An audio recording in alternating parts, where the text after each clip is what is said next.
The scent of bleach couldn't mask the metallic tang that clung to everything in the Moretti mansion's east wing.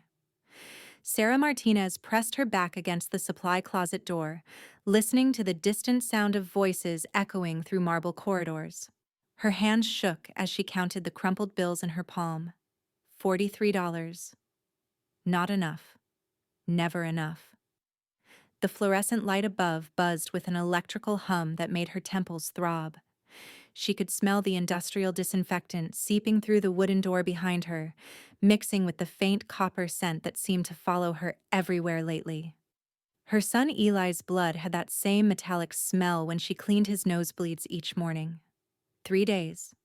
She'd been absent 3 days, and someone would notice soon. The other staff whispered about girls who disappeared after missing work, girls who asked too many questions, or couldn't keep up with the demanding schedules Mr. Moretti required.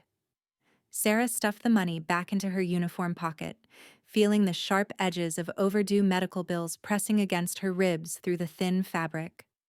The morning light streaming through the mansion's tall windows felt cold against her face as she emerged from the closet.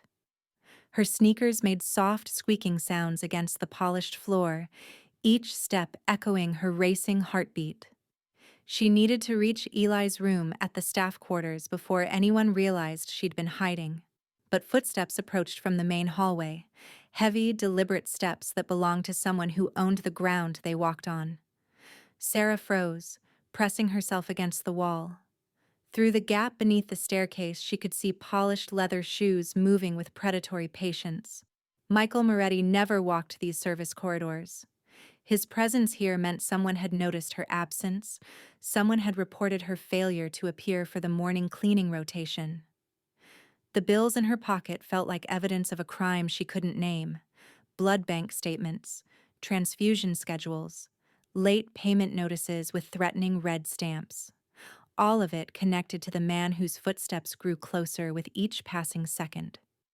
She thought of Eli's pale face that morning, the way his lips had looked almost blue in the dim light of their shared room. The nurse at the clinic had been clear. Without the next transfusion, there would be complications. Without payment, there would be no transfusion. The footsteps stopped. Sarah Martinez. His voice cut through the morning quiet like a blade through silk. She'd heard him speak before, during staff meetings and formal dinners, but never directly to her. Never with that edge of controlled anger that made the air around her feel charged with electricity. She stepped out from behind the staircase, keeping her eyes fixed on the geometric patterns in the marble floor. "Mr. Moretti, You were absent." He moved closer, and she could smell his cologne, something expensive that reminded her of the kind of life that existed in the mansion's main wings, far from the cramped quarters where she and Eli slept on a mattress that springs poked through. 3 days. No notice. No explanation. Heat flushed her cheeks as she tried to formulate words that wouldn't sound like excuses. The truth sat heavy in her chest, that her son was dying slowly while she scrubbed floors for the man who controlled more money than she could imagine, that the medical bills were crushing them both, that she'd spent the last 72 hours holding Eli's hand in a clinic waiting room while his blood count dropped lower and lower. "I had a family emergency, sir." Family emergency. He repeated the words as if tasting something bitter. "Show me." The command hit her like a physical blow. She looked up for the first time, meeting eyes that seemed to hold depths she couldn't fathom. There was something ancient in his gaze, something that spoke of power and control exercised over decades, maybe longer. "Sir, your quarters. Now." The walk through the service corridors felt endless. Her legs trembled with each step, whether from exhaustion or fear, she couldn't tell. Michael Moretti walked behind her, close enough that she could feel the weight of his presence like heat radiating from a fire. Other staff members they passed pressed themselves against walls, avoiding eye contact, pretending not to witness whatever judgment was about to unfold. The staff quarters occupied the mansion's basement level, a maze of small rooms carved from what had once been wine cellars. The air grew thicker as they descended, heavy with the scent of old stone and industrial laundry detergent. Sarah's room was at the end of a narrow hallway, behind a door marked only with the number 7. She turned the key with hands that refused to stay steady. The door swung open to reveal the reality she'd been hiding. Eli curled beneath thin blankets on their shared bed, his breathing shallow and labored. Medical equipment borrowed from the clinic crowded the small space. IV bags hung from makeshift hooks driven into the stone walls, and scattered across the single table, impossible to hide or explain away, were the bills. Michael stepped past her into the room, his presence filling the small space until it felt difficult to breathe. He moved toward the table with the same deliberate precision she'd witnessed upstairs, but something in his posture had changed. His shoulders tensed as he lifted the first piece of paper. "Blood bank," he read aloud, his voice dropping to barely above a whisper. Sarah watched his face as comprehension dawned. The color drained from his features as he read the letterhead, the corporate logo, the payment demands stamped in red ink across every page. His hands began to shake as he lifted bill after bill, each one bearing the same corporate signature. The silence stretched between them like a wire pulled taut. Eli stirred on the bed, making small sounds in his sleep that reminded Sarah of the way he'd cried as a baby when fever made him restless. The sound seemed to break something in Michael's stillness.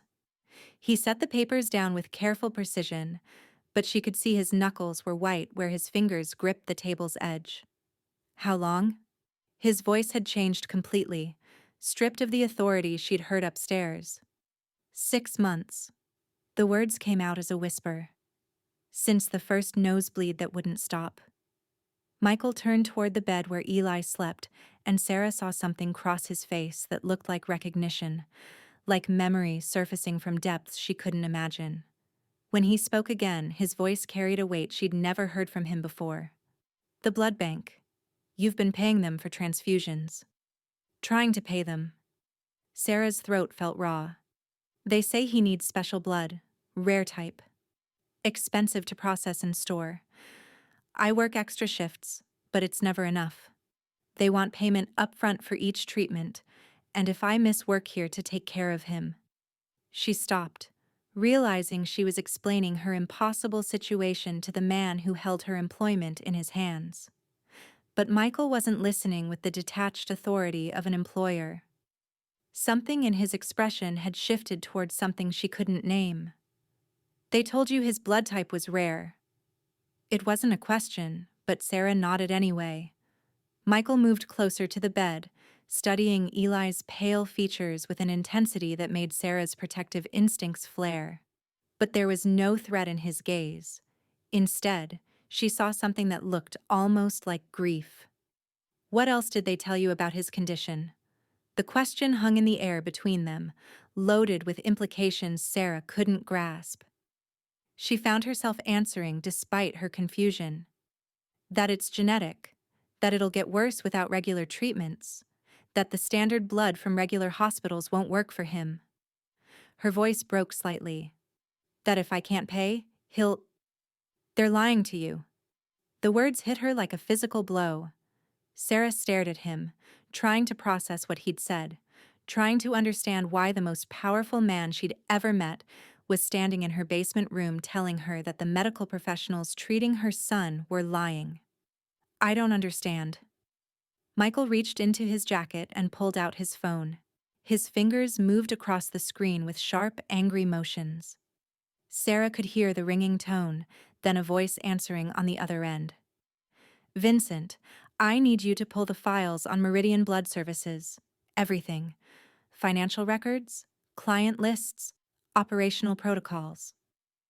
His voice had regained its edge of command, but now it was directed away from her. "And Vincent? I want to know who authorized the Martinez account." He ended the call and slipped the phone back into his jacket. When he looked at her again, Sarah saw fury in his eyes, not directed at her, but at something larger, something that made his jaw clench with barely controlled anger. The blood bank that's been treating your son. Meridian Blood Services. It's one of my operations. The room tilted around her. Sarah reached for the wall to steady herself, trying to process what he'd just said. The bills on the table, the corporate logo she'd stared at for months, the polite but firm collection calls, all of it connected to the man standing in her room. You've been paying my organization to treat your son, Michael continued, his voice flat with a kind of disgust she'd never heard from him. And they've been overcharging you, keeping you trapped in debt, making you choose between his health and your job. Sarah's legs gave out. She sank onto the edge of the bed, her hand automatically moving to check Eli's forehead for fever. His skin felt too warm beneath her palm, and she could see the purple shadows under his eyes that had grown darker over the past weeks. But he's sick, she whispered. He needs the treatments. Michael was quiet for a long moment, studying her son's face with that same expression of pained recognition. When he spoke, his voice was gentler than she'd ever heard it. He's sick because of us. The confession hung between them like smoke from a snuffed candle. Sarah looked up at him, trying to understand, trying to piece together implications that felt too large for her small room, too complex for her exhausted mind to fully grasp. The medication he was supposed to get 6 months ago, Michael said slowly, as if each word cost him something. For the infection that started this. The antibiotics that would have prevented the blood disorder. They were diverted from the hospital shipment, sold on the secondary market for profit. Sarah's world narrowed to the sound of Eli's breathing and the terrible weight of what Michael was telling her. She thought of that first night when Eli had woken up with blood on his pillow, the way the emergency room doctor had looked confused by test results that didn't match the treatments they'd already tried. My son is dying because of medication that was stolen. Yes. The simple word carried the weight of months of sleepless nights, missed work, desperate bargaining with medical billing departments. Sarah felt something crack inside her chest, not breaking but shifting, like ice beginning to thaw. Michael moved closer to the bed, and when he reached out to touch Eli's forehead, Sarah didn't stop him. His fingers were gentle against her son's skin, checking for fever with the kind of careful attention that suggested experience with sickness, with caring for someone fragile. There's something else, he said quietly. Something they didn't tell you about his blood type. Sarah waited, feeling like she was standing at the edge of a cliff, about to learn something that would change everything. It's not rare. What he needs, what would cure him completely, is readily available. Michael's hand moved to rest on Eli's wrist, checking his pulse with practiced ease, but not through conventional medical channels. The room felt smaller suddenly, filled with implications and possibilities Sarah couldn't name.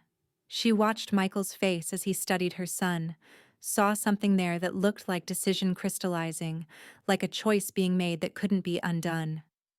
Mr. Moretti, she began, but he cut her off with a gesture. There's a way to save him, to cure him completely, not just manage the symptoms. His eyes met hers across the bed, and she saw something vulnerable there, something that reminded her of her own desperation. But it would mean trusting me, completely. Sarah looked down at Eli's pale face, thinking of the bills on the table, the blood bank appointments that never seemed to help, the gradual weakening she could see in him despite months of treatments. She thought of the choice she'd been making every day, between his health and their survival. What would you need me to do? Michael was quiet for a moment, as if weighing his next words carefully. When he spoke, his voice carried a certainty that made her believe, for the first time in months, that there might be hope. Let me fix this. Let me fix what my organization broke. He paused, his hand still resting on Eli's wrist. And Sarah. The sound of footsteps in the hallway outside cut through his words. Heavy boots moving with military precision, the kind of sound that meant official business in the Moretti organization. Michael's posture shifted immediately, his body moving to place himself between Sarah and the door. "Sir?" a voice called from the hallway. "Vincent sent us. Said you wanted the Martinez files urgently." Michael looked at Sarah, and she saw something pass across his face. Urgency, decision, maybe regret, for timing that couldn't be controlled. "Stay with him," he said quietly. "Whatever happens next." Michael's words hung unfinished as the door swung open. Vincent stepped inside, his massive frame filling the doorway, followed by two men Sarah didn't recognize. Their eyes swept the small room, taking in the medical equipment, the scattered bills, Eli's sleeping form on the bed. "Boss." Vincent's voice carried a tension Sarah had never heard before. "We got a problem." Sarah felt her breath catch as Michael straightened, his body language shifting into something harder, more dangerous. The gentle man who'd been checking her son's pulse disappeared, replaced by someone she recognized from whispered staff conversations. The version of Michael Moretti who made decisions that shaped lives and ended them. "Talk to me." Vincent glanced at Sarah, then back at Michael. "Tony DeMarco's been running his own operation through Meridian, skimming from the medical supplies, marking up treatments, keeping separate books." He pulled out a tablet, scrolling through screens of financial data. "The Martinez account isn't the only one. He's got dozens of families trapped in payment cycles." Sarah watched Michael's face transform as Vincent spoke. The color drained from his features, replaced by something cold and calculating. His hands clenched into fists at his sides, and she could see the muscles in his jaw working as he processed the information. "How long?" Michael's voice had dropped to barely above a whisper, but it carried a weight that made the temperature in the room seem to drop. "At least 2 years? Maybe longer?" Vincent swiped to another screen. The medical supply diversion started small: antibiotics, pain medications. But when he realized how much money families would pay for blood products, especially when you tell them it's rare, he expanded the operation. Michael's words came out flat, emotionless, but Sarah could see the fury building behind his eyes. "Created artificial scarcity, made them desperate." One of the other men stepped forward, holding a thick folder. "We found communication records, boss. Tony's been coordinating with contacts at 3 different hospitals. They flag patients with certain conditions, redirect them to Meridian, and split the profit margins." Sarah felt sick as the implications washed over her. She thought of that first visit to the emergency room, the way the doctor had seemed so certain that Eli needed specialized treatment, the referral to Meridian that had felt like salvation, but had become a trap. "Eli wasn't the first," she whispered. Michael turned toward her, and she saw something break in his expression. "No, he wasn't." The silence that followed felt heavy with the weight of other families, other children, other parents who'd made the same desperate choices Sarah had been making. She thought of the other women in the clinic waiting room, the hollow looks in their eyes, the way they'd counted bills with the same frantic precision she'd learned. "Where's Tony now?" Michael asked. "His office at Meridian. He doesn't know we're on to him yet." Vincent checked his watch. "But he's got a meeting scheduled with 3 new families this afternoon. Kids who've been flagged by his hospital contacts." Michael moved toward the table where the bills were scattered, his fingers tracing the corporate letterhead with something that looked like disgust. "Cancel those meetings. Send the families to Dr. Chen at St. Mary's instead. Tell her to bill everything to my personal account." "Boss!" "Do it." Michael's voice cut through Vincent's protest. "And I want Tony brought to the warehouse. Tonight. Make sure he understands this isn't a negotiation." Sarah watched this exchange with growing dread. She'd heard whispered stories about what happened at the warehouse, about meetings that ended with people disappearing entirely. The gentle man who'd been checking Eli's fever was gone, replaced by someone who spoke of violence with casual efficiency. What about the other families? She found herself asking. The ones already trapped in the payments? Michael looked at her, and for a moment his expression softened slightly. All debts cleared. All treatments transferred to legitimate medical facilities. He paused, studying Eli's sleeping face, and compensation for what they've been put through. Vincent made a note on his tablet. That's going to be expensive, boss. Tony's personal accounts will cover it. Michael's smile was sharp, predatory, along with interest for the time these families have been suffering. One of the other men shifted uncomfortably.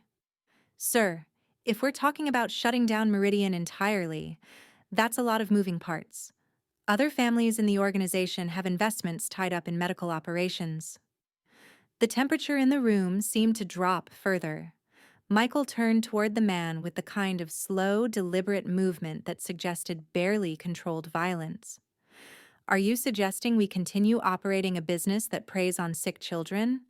No, sir, just because if that's what you're suggesting, you can join Tony at the warehouse tonight.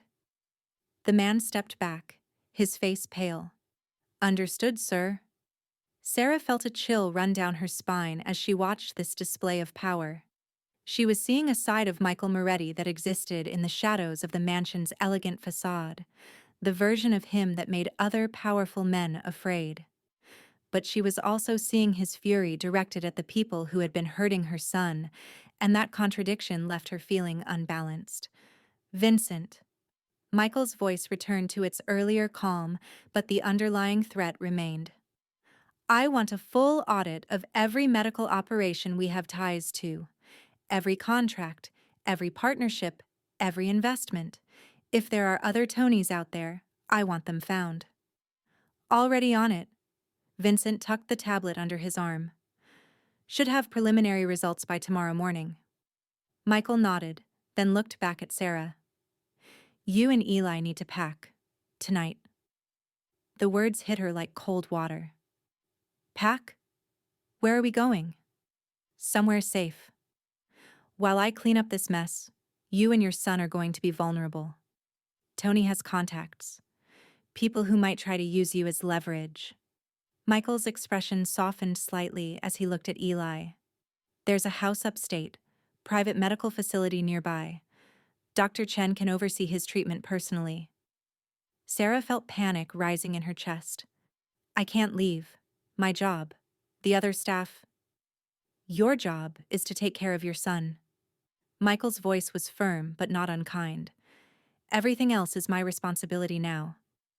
She looked around the small room that had been her world for months, at the medical equipment and scattered bills that represented her daily struggle. The idea of leaving felt impossible, like abandoning the only life she knew how to navigate. I don't understand why you're helping us. Michael was quiet for a long moment, his gaze distant. When he spoke, his voice carried a weight of memory. I had a wife once. Human. Fragile in ways I didn't fully understand until it was too late. He looked down at Eli, and Sarah saw something vulnerable cross his features. She got sick. Blood disorder. Like your son. And I was so focused on maintaining power, on keeping control of my operations, that I didn't pay attention to the details of her treatment. Sarah felt her breath catch as understanding began to dawn. By the time I realized what was happening, that my own people were cutting corners with her medication, prioritizing profit over her health. Michael's voice trailed off. She died believing I had done everything possible to save her. I let her die thinking I was a better man than I actually was. The room fell silent except for Eli's steady breathing. Sarah watched Michael's face as he struggled with memories that clearly still carried sharp edges, still cut deep enough to bleed. I can't bring her back, he continued quietly. But I can make sure your son doesn't pay the price for my failure to control my own organization. Vincent cleared his throat softly. Boss, we should move on this soon. If Tony suspects we're onto him, he won't have time to suspect anything. Michael's voice hardened again, snapping back into command mode. Take the other two to Meridian. I want all client files secured, all financial records copied, all staff questioned. Anyone who knew about the markup scheme gets brought in for conversation. Sarah watched as the men filed out of her room, leaving her alone with Michael. The small space felt different now, charged with the aftermath of decisions that would reshape her life and her son's future. She looked at the bills on the table, wondering if she would ever need to count medical payments again. "What about Tony?" she asked quietly. Michael's expression went cold. "Tony made his choices. Now he gets to live with the consequences." There was something final in his tone that made Sarah shiver. She thought of the stories she'd heard in the mansion's corridors, whispered accounts of what happened to people who crossed the Moretti organization. Part of her felt a dark satisfaction knowing that the man who had profited from her son's suffering would face justice. But another part of her was frightened by the casual way Michael spoke of violence, by how easily he shifted between gentleness and threat.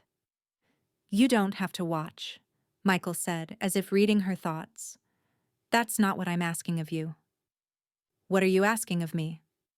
He moved closer to the bed, his hand hovering over Eli's forehead without quite touching. "Trust. That I can fix this. That I can make sure your son gets the treatment he needs without the fear, without the debt, without the choice between his health and your survival."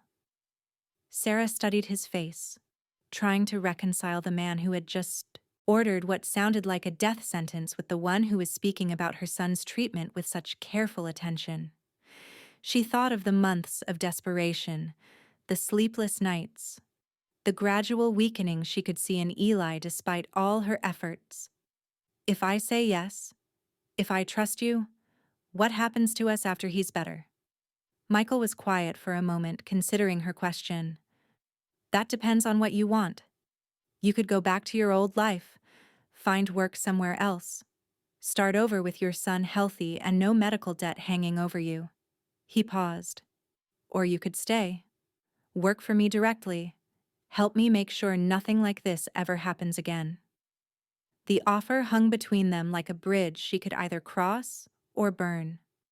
Sarah looked at Eli's sleeping face, thinking of the future she'd been fighting for, one where he could be a normal child, where she didn't have to choose between his health and their survival. What kind of work? Oversight, making sure our medical operations actually help people instead of exploiting them, making sure the families who work for me don't fall through the cracks the way you did. Michael's voice carried a sincerity that made her believe he meant what he was saying.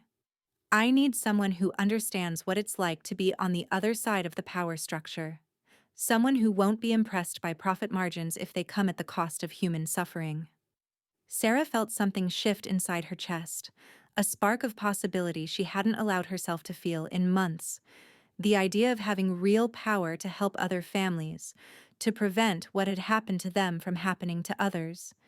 It was intoxicating in a way that scared her. "And if I wanted to leave after he's better?"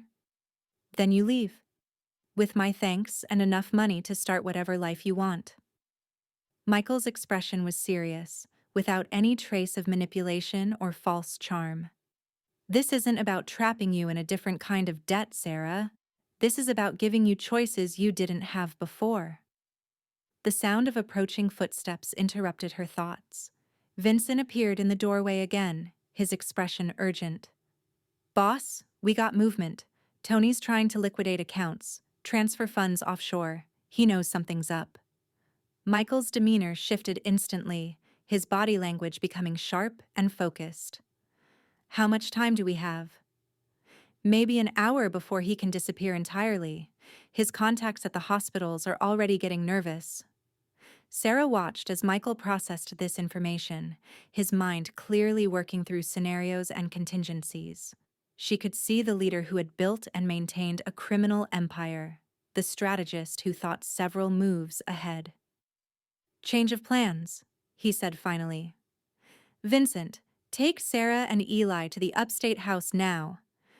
Dr. Chen is already expecting them. Call her and tell her to expedite everything." He looked at Sarah. "I'm sorry, but we don't have time for a gradual transition." "What about you?" Sarah found herself asking. Michael's smile was sharp and cold. I'm going to have a conversation with Tony about the difference between acceptable business practices and predatory exploitation. Vincent stepped forward. Boss, maybe you should let us handle Tony. You don't need to. Yes, I do. Michael's voice carried absolute finality. This is personal now. He looked at sick children and saw profit margins.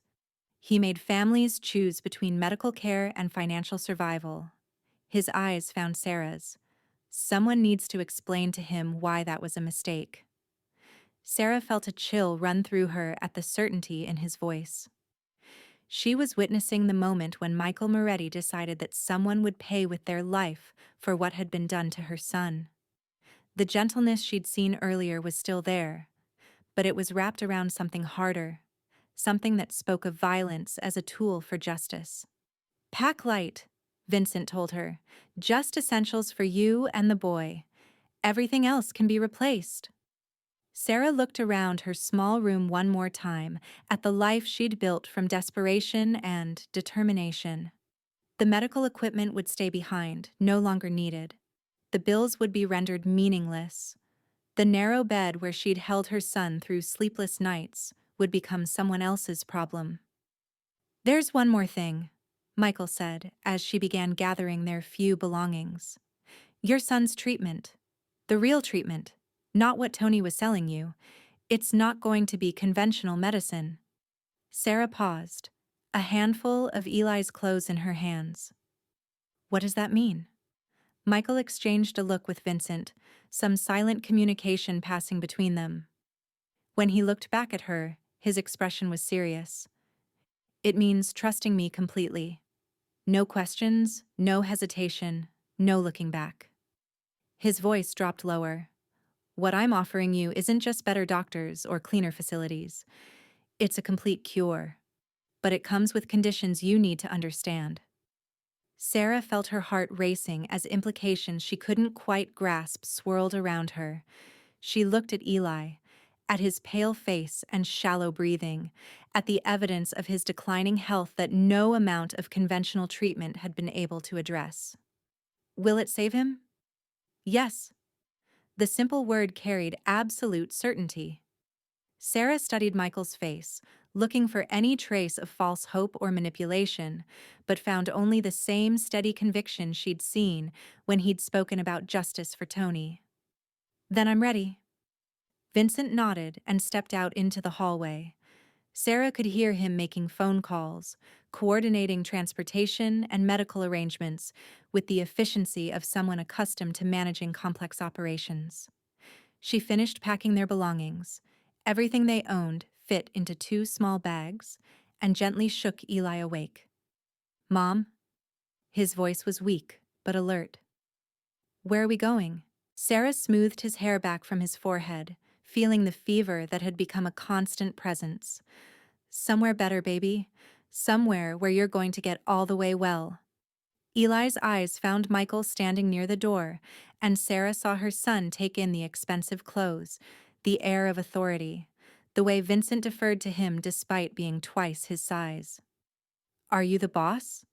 Eli asked with the directness of a child who had learned to read adult situations quickly. Michael moved closer to the bed, kneeling so he was at Eli's eye level. I am. And I'm going to make sure you get better. Is that okay with you? Eli studied Michael's face with the serious consideration of a child who had spent months learning to navigate adult medical conversations. Mom says the treatments aren't working very well. The treatments you've been getting aren't the right ones, Michael said gently, but I know doctors who can help you properly. Real help, not just managing symptoms. Will it hurt? Sarah felt her breath catch at the question, remembering all the procedures and tests Eli had endured over the past months. She looked at Michael, wondering what his honest answer would be. Some of it might be uncomfortable, Michael said carefully, but nothing like what you've been through. And afterward, you won't need any more treatments. You'll be completely healthy. Eli nodded with the grave acceptance of a child who had learned to trust adult promises cautiously. Okay, can I bring my book? You can bring whatever you want. Michael assured him. Vincent returned to the doorway. "Car's ready, boss. Dr. Chen is expecting them within 3 hours." Michael stood and looked at Sarah. "This is your last chance to change your mind. Once you leave this room, once you accept my help, there's no going back to the way things were." Sarah looked at her son, at his pale face and trusting eyes, at the future she'd been fighting for through months of impossible choices. She thought of the bills on the table, the blood bank appointments that never seemed to help, the gradual decline she could see despite all her efforts. "I'm ready," she said again. Michael nodded and stepped aside as Vincent entered to help with their bags. Sarah lifted Eli from the bed, surprised by how light he felt in her arms, how fragile his body had become despite all the treatments they'd been paying for. As they prepared to leave the small room, Michael's phone buzzed. He glanced at the screen and his expression darkened. "Tony's moving faster than expected," Vincent said, reading over his shoulder. "Financial transfers accelerating. Then we accelerate too." Michael looked at Sarah. "Go. Vincent will take care of you and Eli. I'll handle Tony and join you tomorrow." "Michael." Sarah found herself using his first name without thinking. "Be careful." He smiled, and for a moment she saw the gentleness that had emerged when he'd checked Eli's fever. Tony should be the one being careful. He just doesn't know it yet. Vincent led them toward the door, but Michael's voice stopped them. "Sarah." She turned back to look at him. "When your son asks you later about tonight, about what happened and how his life changed, tell him the truth. Tell him that sometimes the people with power have to make hard choices to protect the people who can't protect themselves." She nodded, carrying Eli through the doorway and into the corridor beyond. As they walked toward the mansion's exit, Sarah could hear Michael behind them, his voice sharp and commanding as he coordinated the operation that would end Tony's exploitation of desperate families. The night air outside felt different against her face, cooler, cleaner, full of possibilities she hadn't dared to imagine. Vincent helped her settle Eli into the back seat of a car that was more luxurious than anything she'd ever ridden in, then climbed behind the wheel. "The house upstate is nice," he said as they pulled away from the mansion. "Pool, big yard, close to a good school when the boy's ready for that." Sarah watched the mansion disappear in the side mirror, thinking of Michael somewhere inside preparing for a confrontation that would determine whether other families would suffer the way hers had. She thought of Tony, counting profits earned from children's blood, unaware that his world was about to end. "Vincent," she said quietly, "what's going to happen to Tony?" Vincent's eyes met hers in the rearview mirror. "Nothing he doesn't deserve, ma'am. The boss doesn't like people who hurt kids." The certainty in his voice was both comforting and terrifying. Sarah held Eli closer as the car carried them toward their new life, toward treatment that would actually heal him, toward a future where her son's health wouldn't depend on her ability to pay impossible bills. Behind them, the mansion's lights grew smaller in the distance, but Sarah could feel the weight of what was happening there. Justice being served with the kind of finality that only someone like Michael Moretti could deliver. The last thing she saw before they turned onto the main road was another car pulling up to the mansion's entrance, its headlights cutting through the darkness like spotlights preparing for a show that Tony DeMarco would never forget. The explosion that shattered the mansion's east wing windows sent Sarah's world into chaos before she could fully grasp what Michael's promise of treatment truly meant. Vincent's hands tightened on the steering wheel as debris rained across the windshield, and through the smoke Sarah could see figures moving in the orange glow of flames. "Vincent!" she started, but he was already pulling a sharp U-turn, the car's tires screaming against asphalt. "Change of plans," he said, his voice steady despite the chaos erupting behind them. "Tony brought friends to the party." Sarah clutched Eli against her chest, feeling his body. Tense with fear at the sudden violence. Through the rear window she could see muzzle flashes in the mansion's courtyard, shadows moving with deadly purpose between the carefully manicured gardens where she'd walked just hours before. Is Michael? The boss knows how to handle himself. Vincent cut her off, but Sarah caught the tension in his jaw, the way his eyes kept flicking to the rearview mirror. Our job is getting you and the boy somewhere safe. The car accelerated through the night, leaving the burning mansion behind, but Sarah's mind remained fixed on the last image she'd seen, Michael standing in her doorway, speaking with casual certainty about justice and consequences. Now he was trapped in a war zone, facing enemies who had come prepared for violence. Vincent's phone buzzed constantly as they drove, a steady stream of updates that painted an increasingly grim picture. Tony hadn't just liquidated accounts, he'd liquidated people, calling in favors from contacts who specialized in making problems disappear permanently. How many? Vincent asked tersely into his earpiece. Sarah couldn't hear the response, but she saw Vincent's knuckles whiten on the steering wheel. Copy that. Maintain perimeter until the boss gives word. They drove for 2 hours through winding mountain roads, the silence broken only by Eli's occasional cough and the distant sound of sirens that seemed to be converging on the area they left behind.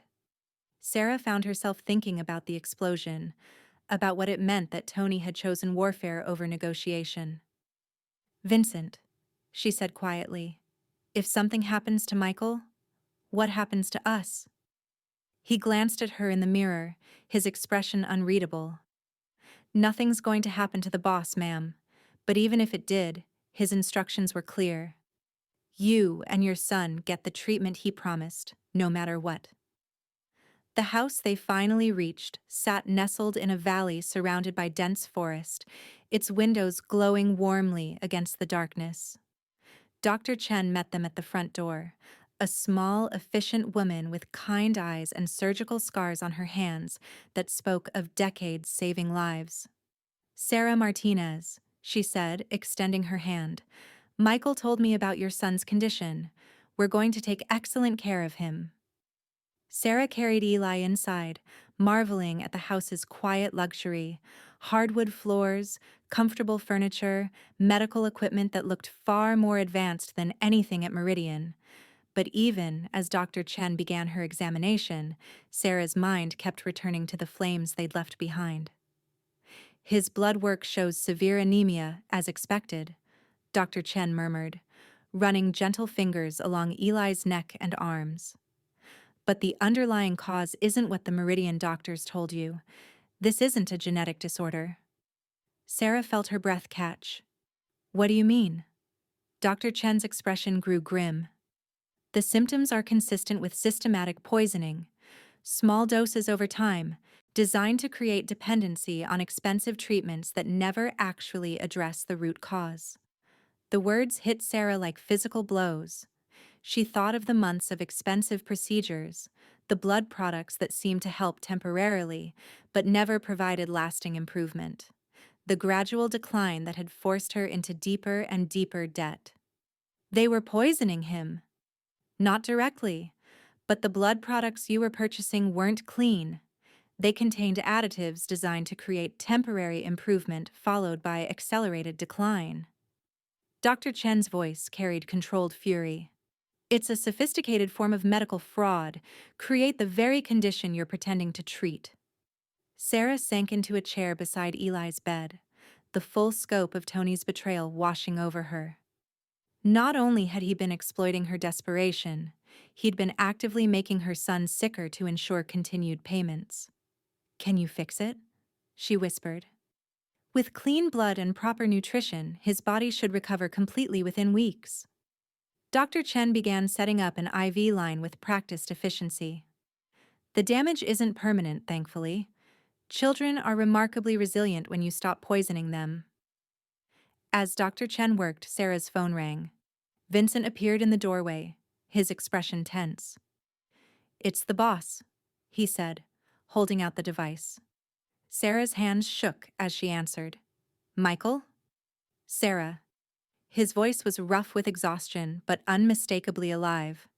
Are you and Eli safe? We're here. Dr. Chen says. Sarah's voice broke as relief flooded through her. She says he's going to be fine. Really fine. Good.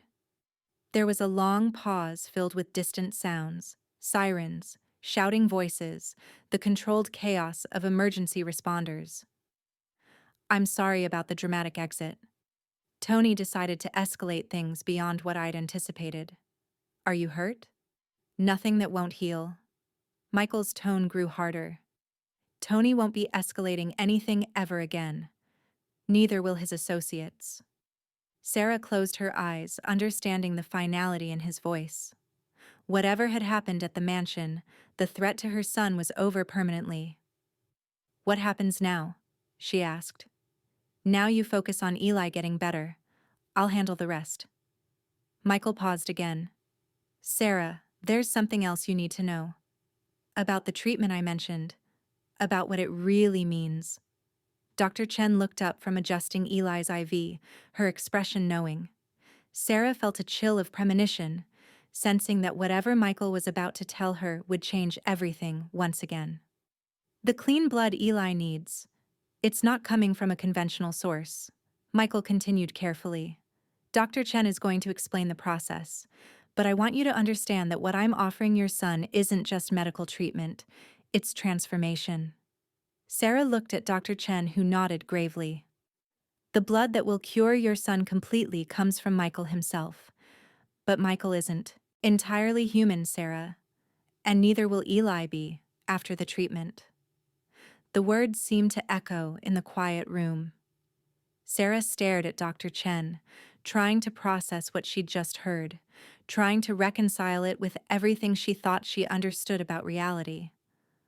What do you mean? Not entirely human? Dr. Chen moved to sit beside her, her expression compassionate but serious. Michael is what ancient folklore would call a vampire, but the reality is far more complex than any stories you might have heard. He's lived for centuries, accumulating wealth and power, but also developing medical knowledge that far exceeds conventional science. Sarah felt the world tilt around her. She thought of Michael's pale skin, his cold touch, the way he'd seemed to understand Eli's condition with just a brief examination. Details that had seemed unusual, but not impossible, suddenly took on new meaning. His blood contains properties that can completely repair the damage done to Eli's system, Dr. Chen continued, but it will also change him fundamentally. He'll be stronger, healthier, live far longer than a normal human lifespan. But he'll also be bound to Michael in ways that are difficult to explain. Bound how? Think of it as an extended family. Michael's voice came through the phone, still connected.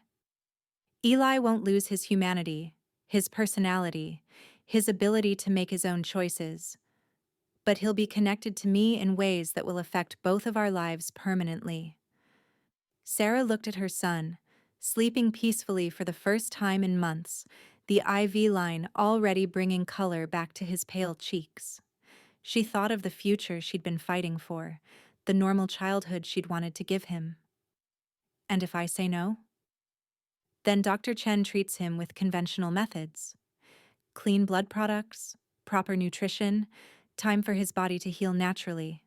Michael said without hesitation. He'll recover, but it will take months, and there's always the possibility of relapse or complications. Michael. Sarah's voice was barely a whisper.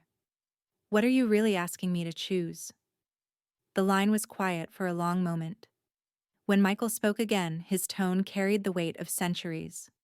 I'm asking you to let me give your son the gift of never being vulnerable the way he's been vulnerable. Never being at the mercy of people like Tony. Never having to watch someone he loves suffer because he lacks the power to protect them. His voice grew softer. I'm asking you to trust me with his future in ways that go far beyond conventional medicine. Sarah closed her eyes, thinking of the months of desperation, the impossible choices, the gradual decline she'd been powerless to stop. She thought of Tony's exploitation, of the systematic poisoning that had been disguised as treatment. Will he still be my son? Always, Michael said without hesitation, but he'll also be something more. something that can't be hurt the way he's been hurt. Dr. Chen leaned forward. Sarah, I need you to understand. This isn't a decision you can undo. Once the transformation begins, it's permanent. Eli will live for centuries, possibly longer. He'll watch everyone he knows now age and die while he remains young. Including me? The silence that followed was answer enough. Sarah felt tears burning her eyes as she understood the full scope of what Michael was offering. Not just healing for her son, but a future where he would outlive her by centuries, where he would have to navigate a world she couldn't fully understand. There is another option. Michael's voice came through the phone gently. You could accept the transformation as well. Live the extended life alongside him. Guide him through the centuries as he learns what he's become. Sarah's breath caught. Both of us? Both of you. A family that doesn't have to fear time or disease or the kind of exploitation you've endured. Michael paused. But only if that's what you truly want. Only if you understand what you'd be choosing. Sarah looked around the comfortable room, at the medical equipment that was already helping her son, at Dr. Chen, whose scarred hands spoke of a lifetime spent saving lives. She thought of Vincent's quiet competence, of Michael's gentleness when he'd checked Eli's fever, of the violent certainty with which he'd moved to protect them both. I need to think, she said finally. Of course. Take all the time you need. Michael's voice carried no pressure, no urgency. Dr. Chen will monitor Eli's progress with conventional treatment while you decide. There's no timeline except the one you set. The call ended, leaving Sarah alone with Dr. Chen and her sleeping son. Outside the windows, dawn was beginning to break over the mountains, painting the sky in shades of pink and gold that reminded her of the hope she'd carried through months of darkness. How long do I have to decide? She asked. As long as you need, Dr. Chen replied. But I can tell you that in 30 years of working with Michael, I've never seen him make this offer to anyone. The fact that he's willing to extend his protection to both you and your son, that's extraordinary. Sarah reached out to touch Eli's forehead, feeling the fever that had been his constant companion finally beginning to break. For the first time in months, his breathing was deep and peaceful, his color improving with each hour of clean treatment. Dr. Chen, she said quietly, what would you choose? If it were your child? The older woman was quiet for a long moment, her eyes distant. I lost a daughter once. Cancer, when she was about Eli's age.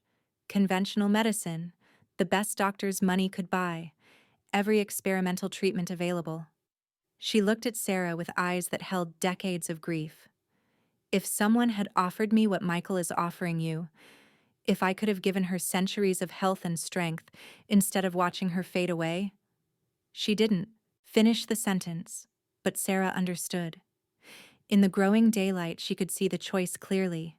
Accept the conventional healing and hope it was enough, or trust Michael with her son's future in ways that would bind them all together permanently. There's something else you should know, Dr. Chen added quietly. Michael's offer isn't just about medical treatment. It's about power. Your son would grow up with abilities that would let him protect others the way Michael protected you. He could prevent other families from suffering what you've suffered. Sarah thought of Tony's exploitation, of the other families in Meridian's waiting room, of the systematic cruelty that had been disguised as medical care. She imagined Eli grown to adulthood with the power to stop such predators, to ensure that no other child would be slowly poisoned for profit. And me? If I chose the transformation too? You'd have the same power, the same ability to protect and serve justice. Think of it as becoming part of something larger, a family dedicated to using their advantages to help those who can't help themselves. The sun climbed higher outside the windows, and Sarah watched her son sleep peacefully for the first time in months. She thought of the life she'd been fighting to give him. Normal, human, limited by mortality and vulnerability. Then she thought of the life Michael was offering. Extended, powerful, bound by responsibilities she couldn't fully comprehend. Dr. Chen, she said finally, when Michael makes this transformation, what does it cost him? The question seemed to catch the doctor off guard. What do you mean? He's lived for centuries. He has wealth, power, the ability to shape the world around him. What does he give up by binding himself to us permanently? Dr. Chen's expression grew thoughtful. His solitude, I suppose. His ability to move through the world without attachment. When he creates these bonds, he becomes responsible for the people he's transformed in ways that last forever. She paused. He told me once that every person he saves becomes a piece of his soul that he can never get back. Sarah understood then that Michael's offer came with sacrifice on both sides. He wasn't just offering them power and longevity.